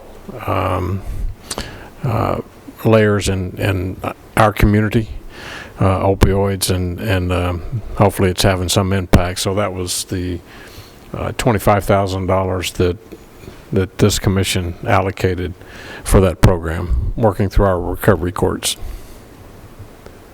I know Commissioner Harris, or Chairman Harris, usually starts off steering by talking about how many people were affected. So you've heard the mayor's recommendation. Do I hear any comments or questions, advice? Hearing none, we're going to accept the mayor's recommendation and move to our next item, which is recreation. Welcome. You doing all right? Good. Mr. Marshall. First, I'd like to recognize that Mr. Ben Cates, who was the recreation director for 46 years, passed away on Saturday. And without him, the recreation program would not be what it is, which is all about the children of Rutherford County. And I want to thank you for during this COVID time, our kids got to play baseball, they got to play softball, they got to get in the gyms, they got to play basketball, they got to have playground time. And without you supporting recreation, that would not have happened. And I sincerely thank you on behalf of all the students of Rutherford County. And we do recommend to accept the mayor's request. Okay. Mayor, if you want to cover the request. Thank you, Mr. Chairman. My recommendation this year is $554, $965. I wish there were some way that we could do something to honor Mr. Cates for his long and dedicated, and it's so true, words well spoken, that he's been an icon in Rutherford County for so many years of bringing recreation to so many young people who are now adults and still continuing. So, but that's my recommendation. Well, I can't help but say something too. Ben was actually one of my teachers in high school. Of course, he wasn't but about 10 years older than me because he had just got out of college and started teaching. But he taught math. His brother taught something, I forget what it was, also at the same school. He's actually got a granddaughter-in-law that's teaching at Kittrell now. So Cateses are still teaching in the county. But the thing I stopped and wanted to point out is Ben Cates has done more for the children in this county than anybody I've ever met. you know, it's just amazing what he was able to do through this recreation department. The number of children that he's fed, the number of children that he's found something to do to get them off the streets, to help them physically, mentally, and through their health. And it's just amazing. I know for years he tried to get a place at the Kittrell Gym, and it wasn't allowed. And when I became commissioner, I went over and I talked to the principal, and the principal at that time, Joe Herbert, said, we'll let y'all do that. And I know Ben was so happy that, you know, his home area finally was able to have the benefits of the program for the recreation department and use that gym over there. But to see the amount of blood, sweat, and tears that he put into that over the years, just amazing. But anyway, thank you for mentioning it. I appreciate it. Commissioners, y'all have heard the recommendation and they've accepted that. Are there any questions for these guys? Any questions about the recommendations? Hearing none, we're going to accept this one and the mayor's recommendation and go to our next item. Thank you. Okay, next up is agricultural extension, and this is a bona fide survivor walking up here, Mr. Tuggle, from the problems that you just decided to sort of a drive-through. Drive-through, drop off, whatever you want to call it, we got it. But we do accept the mayor's recommendation for Atlanta Ag Extension. Mayor? Thank you, Mr. Chairman. Members, my recommendation for Ag Extension, I thought he was going to reach out to Whataburger. They made an announcement, so it'd be a good location for a Whataburger. They're coming to town. 824-417 is my recommendation. Okay, do any of the committee members have a question for Mr. Tuggle or the mayor on this budget? Basically a continuation budget, about what, 3,000 over what it was, and that's barely going to cover increases that are fixed. So, but he's going to get new carpet. And that's on the insurance. Will the insurance take care of that? We're going to find out what insurance will take care of it. So they probably have something. They probably have to amend their budgets for y'all to approve it. Okay, here are no changes offered from the committee. We'll accept the mayor's recommendation. Thank you, Mr. Tuggle. Okay, next, soil conservation. That recommendation, Mr. Chairman, is 128, 330, 344. Excuse me. All right, and that's basically a continuation budget also.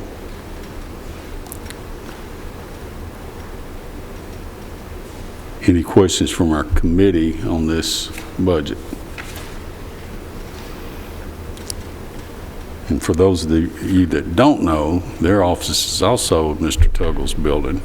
So I think some of these guys, a lot of these guys over there are working remotely. Some of them were before, but they definitely are right now. So. Okay.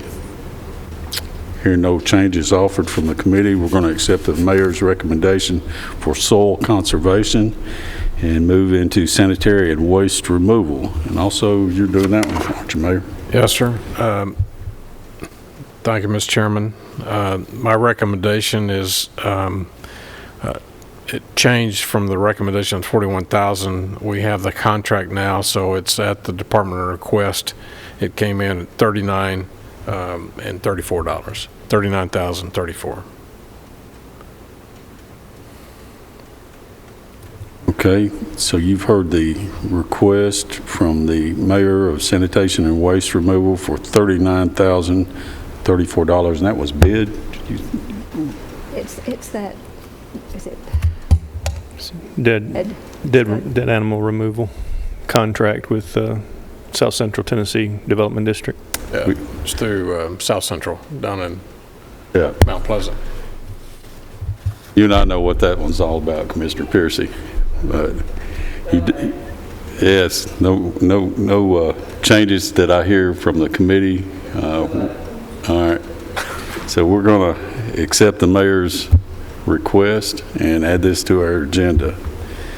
Okay, next is other public health and welfare. So this one is the home grant, that started at $500,000. We're going to wait and see what is left over at the end of the year and roll it in at the end. Lisa, this is the medical director and the autopsies. 55,900, other public health and welfare. I jumped ahead to 41. Thank you. I'm glad I'm not the only one who did that tonight. So. Sorry, 37. Other public health. Okay. 55,900, that's the autopsies and the medical director. This year we received our estimate from Miss Denise that works with Denise. with Carl, and the estimate for both of that is $753,000.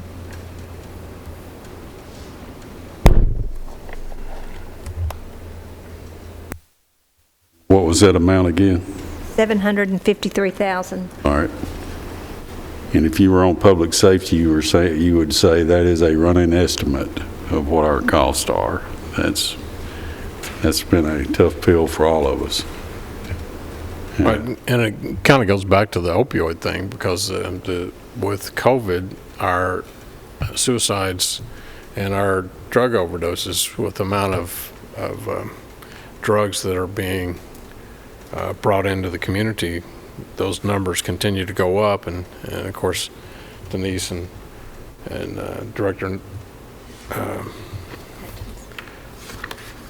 Director of EMS, they have to send those bodies to Nashville to have the autopsies done. So one thing I'll mention from public safety aspect side of that is, we have a lady that was hired on by EMS, and they're actually able to do some of these.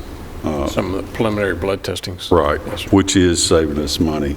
Not to the amount we'd like to yet, but we're headed in the right direction, in my opinion, on that. Just so you know that we're trying to take a proactive stance and saying, hey, what else can we do? Because this is really something out of our control. But you have heard the mayor's request, $753,000. And like I said, that's based on the estimate of what our actual numbers are. Are there any changes anybody in the committee would like to make? Suggestions or questions?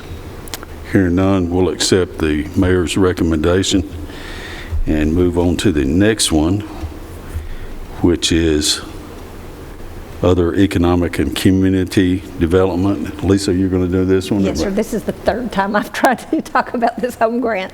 Okay. We're going to roll it. Well, before you start, I want to say something. Commissioner Piercy had a very good suggestion while we took a short break, is let's get these in order in our book next year, so I don't have to jump around, and it's a little easier for me to keep up with. I'm getting a little slower in my old age. Maybe that's what the problem is. But anyway, that's just a suggestion, and I know it's not as easy as that.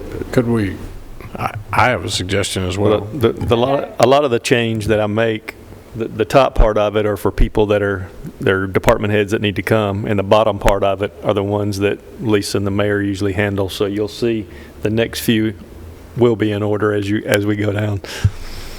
I don't know how hard it would be for your computer, but could we label them in our book what they are, what we call them?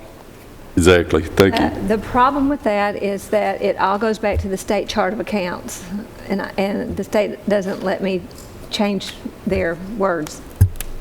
So. No, I'm talking about. I was talking about naming things like what like. That was my confusion when we started out this disaster relief is EMA. Public safety. Yes. Right. Yes. Next year I'll put them in a random number generator, and you can just have a free-for-all. Lisa, I'm going to stop trying to divert us here. Okay. Go ahead, please. Okay. Home grant. We don't have anything in there right now. We're going to wait until we get closer to the year at the end to see if the grant will be extended, and any amounts that we have not spent be able to roll it into the next year. Okay, so there's no recommendation on this one right now? Not right now, that's a come back to. And that's a revenue equals expense thing, so it would be no change to the bottom line. It'll just be putting it in the budget. Okay, so we'll look at this further before the end of our... And if we don't have it, we'll do one of those, like we do in August when we come back and we bring back all the grants that's not spent, that we didn't know. You know, Make an that's typically adjustment what our back. August meeting is rolling those grants. Because it'll go to fund balance if it's not spent. Right. All right. I think everybody understands what we're doing there. Okay, next is the garage. Am I right? So you mean other charges? Yes. So Wayne works at other charges instead of the garage. Yes. So that's what I was referring to. Could we change it to, but I guess we can't. We don't have a garage account. But we got other charges account. So, but Wayne does a good job running other charges, and he keeps our vehicles going well. We've tried to reduce the number of vehicles that he has to service by going with the lease program. So we'll be rolling every 3 years, especially with several of our cars based on mileage. We'll be rolling into new vehicles, and he won't have to spend as much time and money keeping up a 1998 Crown Vic. So, but my recommendation, Mr. Chairman, on the other charges is $321,091. Looks like most of that increase is in supplies and materials from what or vehicle parts, excuse me. Skipped a line there. Yes, sir. Outside of, of course, salaries and our benefits and 4% raise. Okay, you've heard the mayor's recommendation. Are there any questions from the committee? If not, we're going to accept the mayor's recommendation on the other charges line item, which is otherwise known as the garage, and go to employee benefits. And we're going to talk to Ms. Nolan for the rest of these, I think. Okay, this is the various pooled amounts that we transfer out at the end of the year, or at various times in the year. We're estimating $75,000 for the pooled amount for employee insurance, $25,000 for unemployment compensation. The other fringe benefits, $800,000, that is the county paid portion of our retirees' health benefits. And then our estimate for workers' compensation to a total of $1,250,000. Mayor, do you want to make a comment on that?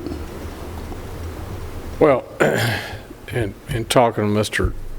Elam, they are preparing as we speak to, this is going to be a change because we're going from HRA. Health reimbursement account. Yeah, to HRA to an HSA, which is going to be recommended, and it's going to be more of an educational part than anything else, but we had no choice. I think we talked about it in full commission the other night. There's going to be more skin in the game, probably more for our employees, a skinnier network, if you will, as far as what doctors and hospitals they can use. But it is what it is. Benefits have increased throughout the whole country. So it's private sector, public sector. It's all increasing. So I agree with this recommendation Ms. Nolan just made. Chairman Allen, you want to speak to this since you're on insurance committee? I've talked this subject to death. I've talked all I want to talk about and heard about on HSAs and HRAs and all that. So, no, we're good. We're good. Okay, thank you. And again, I want to thank you for being on that committee. That's one I don't have to be on and don't want to be on if I can help it. It's a thankless job and it's hard. And, even when you're doing the best you can do, sometimes people are still losing money over because of increased costs. I will just say one thing about that committee. It's really nice to come together with such a broad cross-section of people that represent different areas of the county, and to hear their perspectives, and then, like you said, so many times we have to come together and make a tough vote, make a tough decision, and it's just, I'm proud. As hard as the work is, I'm proud to be part of that committee, because they do a thankless job. They do a good job, and Ed and his team have done a great job. I know every time I get an insurance bill, I'm frustrated with it, so, and the rest of us. You've heard the recommendation that the mayor has given. Are there any questions? Hearing none, we're going to accept the mayor's recommendation on the employee benefits and move to payments to cities. Ms. Nolan's going to do that one too. Yes, we receive all the payment in lieu of tax from Nissan, the original agreement. We receive both the county's part and Smyrna's part. So this represents the amount of the line that we pay Smyrna for their portion of that payment in lieu of tax payment from Nissan. Okay, and that's pretty well set, I assume. So, and $2 million is the mayor's recommendation. Are there any questions? Are there any changes offered? Hearing none, we're going to move to our next item, add that to our consent agenda, I'll call it, to miscellaneous. Miscellaneous holds the pooled amount for gasoline. That's our hedge against rising prices. Judgments is the amount estimated from the general fund to move into our property casualty claims. And then trustees commission is a calculated amount based on the revenues that come through all the various funds. There's calculations by state statutes of how much they charge, and then it gets any excess comes back to the general fund through his excess fees. So for the total of the three is $2,600,000. $2,600,000. Mayor, do you got any comments on this one? No, sir. All right. I'm good with that. It's my recommendation. Okay, you've heard the explanation and the mayor's recommendation. It seems to me on the I just have one question. We've gone into executive session a few times recently, and so we know there's some things in the works. Is that a sufficient number that we've budgeted in line 505? So, rounding it up, it should be quite a bit more. Bit more, okay. We'll come back to it. How about that? Okay. Any other questions? It would be a normal year. This represents a normal year. You want to give a definition of a normal year? Non-COVID? Non-COVID. You know, we could go on for quite a while on that, I'm assuming. All right, you've heard the recommendation of $2,600,000, which covers our gasoline accounts, judgments, and the trustees' commissions. Do I hear any questions or motions? Hearing none, we're going to accept the mayor's recommendation under miscellaneous, and then we're going to look at the Industrial Economic Development Fund, which is under tab 6. Estimated revenue is $72,764,000 with the estimated appropriations at $197,670. The revenue comes in from interest from the notes that were issued to the airport authority, and then the payments out are for the payment of the bonds that we have issued on behalf of the airport authority.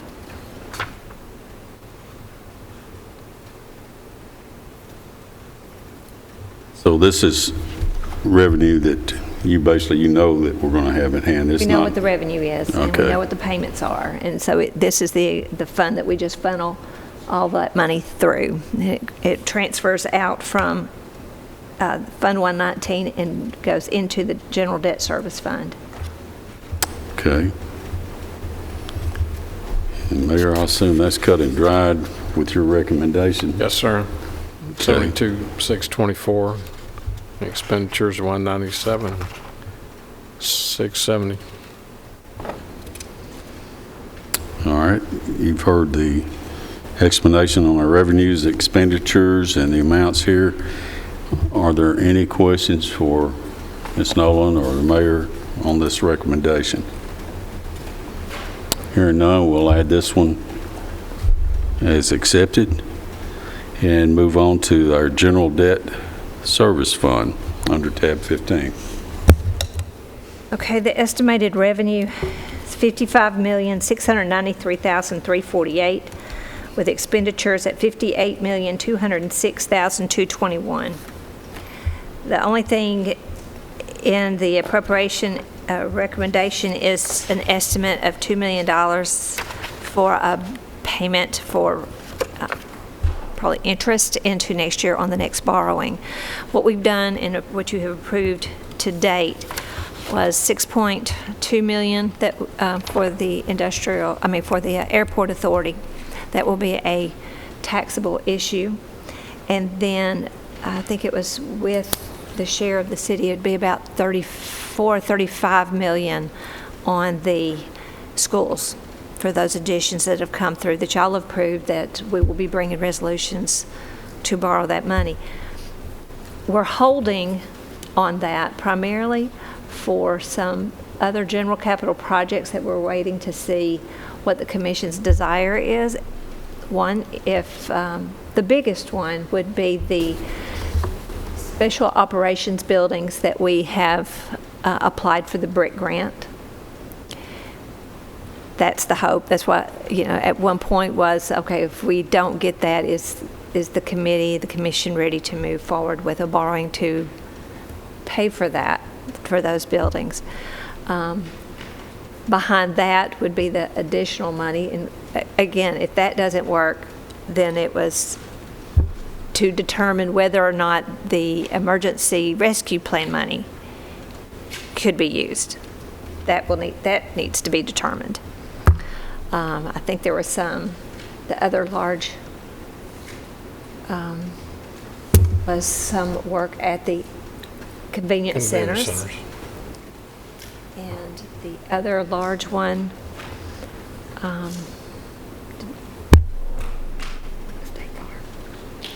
it's the one-stop building. It's the one-stop building. The one-stop. Stop building. Well, we've borrowed for one stop. Yeah, We've already borrowed for that. But there was the other one we're still waiting to see, but there's still some talk with State Farm about purchasing that building. If the schools are interested, if not, then the possibility of making that, if it could be bought for $25 million, 400,000 square foot building and 62 acres, it would be worth this commission actually looking at it. It's probably one of the best built buildings in the community, sitting there vacant. They were trying to sell all 14 regional offices, and that didn't work out because people are looking to have less brick and mortar today. Everybody's working from home because of COVID. But it's still in the discussions. Dealing with people in Chicago and Dallas and New York on that building. So it's just still in discussion. It's May now, and we just hope that by July, August, that we'll have some indication of what. Yeah, on the BRIC grant, we should have some indication within the next couple of weeks in June, whether that will come through for the public safety buildings. If not, then we'll look at Plan B. Well, that's something that we as a committee will have to make a decision on if that grant doesn't come through. So sure. I know what's come out of public safety. We just kind of delayed. We are delaying this borrowing it until commission has time to decide on these additional projects. I was just afraid that the way that the discussion was heading, I didn't want to borrow for these and turn around and have to go back in the market again. Sure. And I think it's noteworthy, Mr. Chairman, that under the debt service fund, for the first time, the general penny, we've eclipsed Yes. $1 million. So for the first time, one penny represents $1 million. Kind of feel like you're in Williamson County now, don't you? Yeah. Give you an example. I think a penny in Cannon County is about 25,000.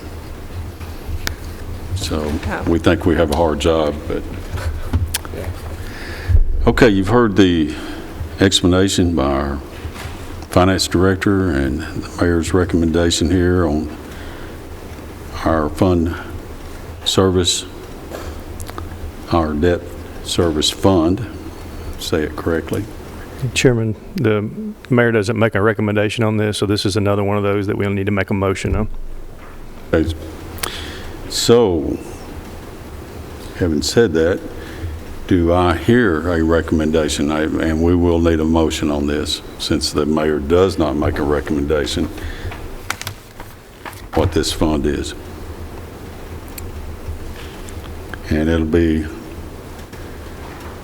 a total estimated beginning assigned fund balance of $47,141,018 and an estimated ending assigned fund balance of $44,628,145. Hopefully I said those correct, with pennies to balance 2.51.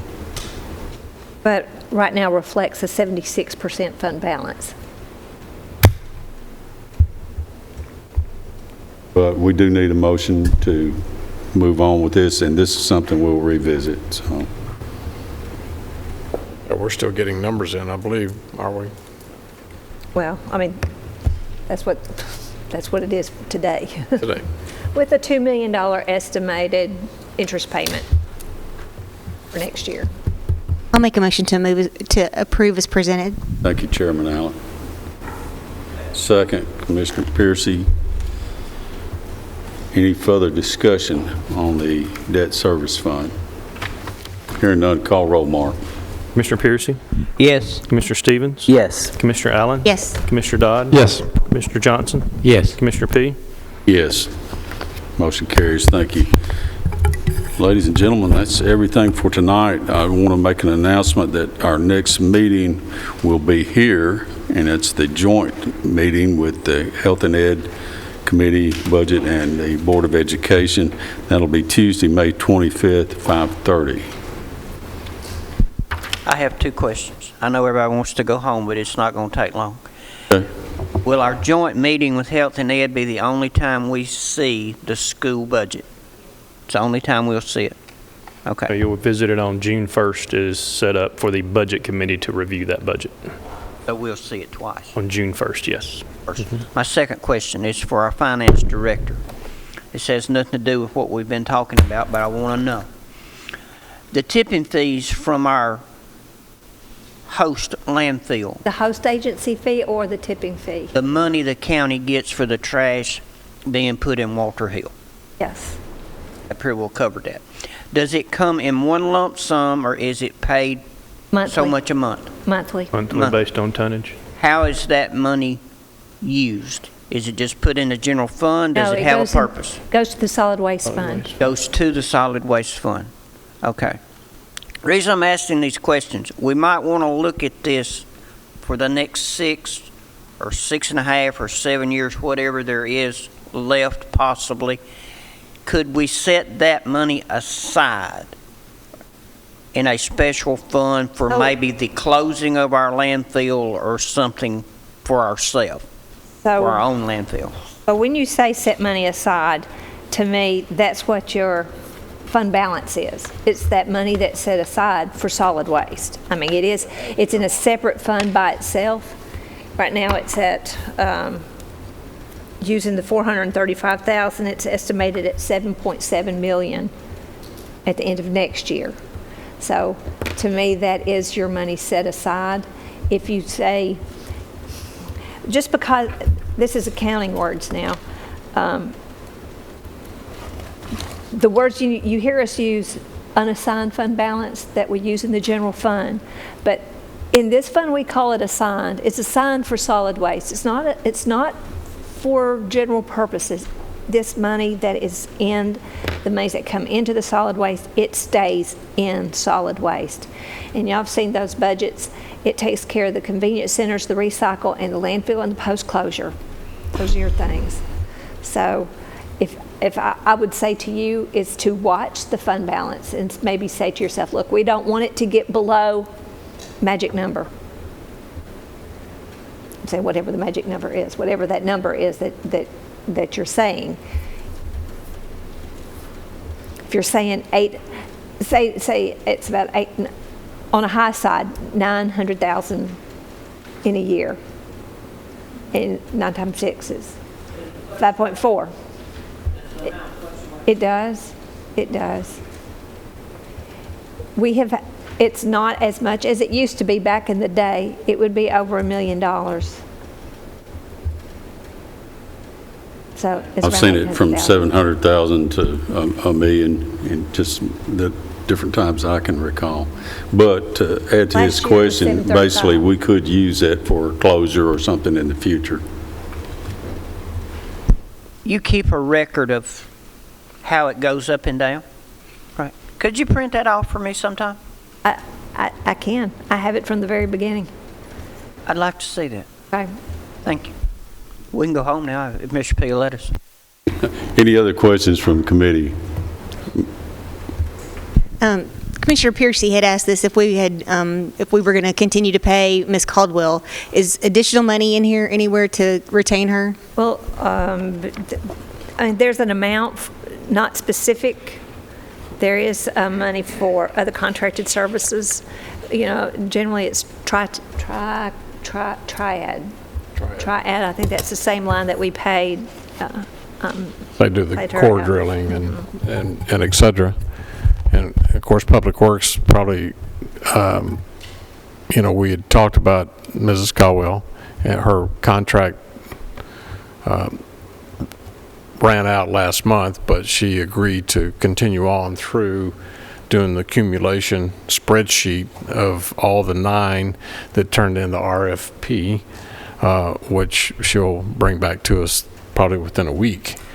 Then if you want to continue on with her, then we'll have to sit down and renegotiate her charges. I will share with you that the city hired her as their consultant as well. Mr. Chairman. Mr. Dodd. I intend to, at the next, either the Solid Waste Subcommittee, I think at that meeting, to have this discussion with that group of folks, because I think we do need to, I'm going to consider making a motion to ask us to utilize some of these funds that we already have in place on an hourly basis and try to get an estimate from her on how many hours.